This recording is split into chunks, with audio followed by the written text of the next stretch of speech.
আসসালামু আলাইকুম, welcome to my channel. আজকে দেখাবো আমাদের গ্রামের বাসায় মাটির চুলায় রান্না বান্না। প্রথমে কড়াইয়ে তেল গরম করে কিছু পেঁয়াজ দিয়েছি। পেঁয়াজটা নাড়তে থাকতে হবে। পেঁয়াজটা ভাজা ভাজা হয়ে গেলে কিছু মশলা দিয়ে দিতে হবে।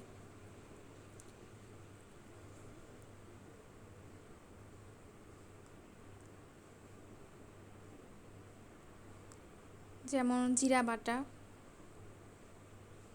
রসুন বাটা,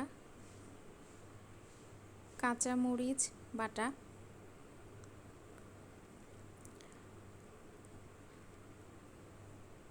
দিয়ে ভালো মতো মশলাটা কষিয়ে নিতে হবে।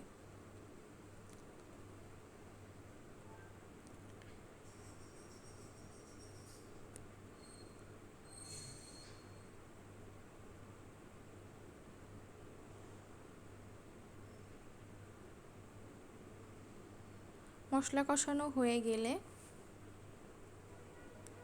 একটু লবণ, সামান্য স্বাদমতো লবণ,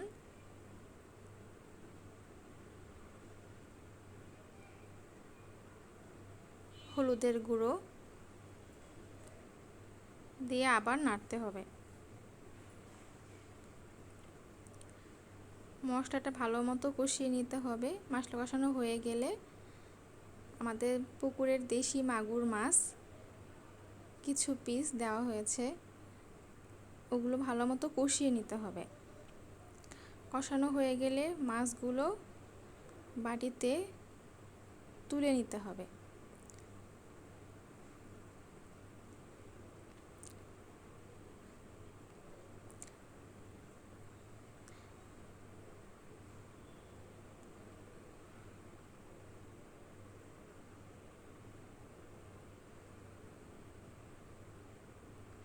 ওই মশলায় কেটে রাখা লাউ দিয়ে আবার একটু কষিয়ে নিতে হবে।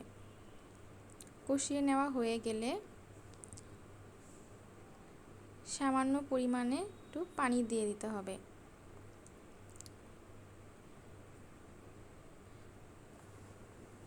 পানিতে বলক উঠলে কষানো মাছের টুকরোগুলো তরকারিতে দিয়ে দিতে হবে। তরকারির ঝোল কমে আসলে তরকারি নামিয়ে নিতে হবে। Thank you everyone watching my video.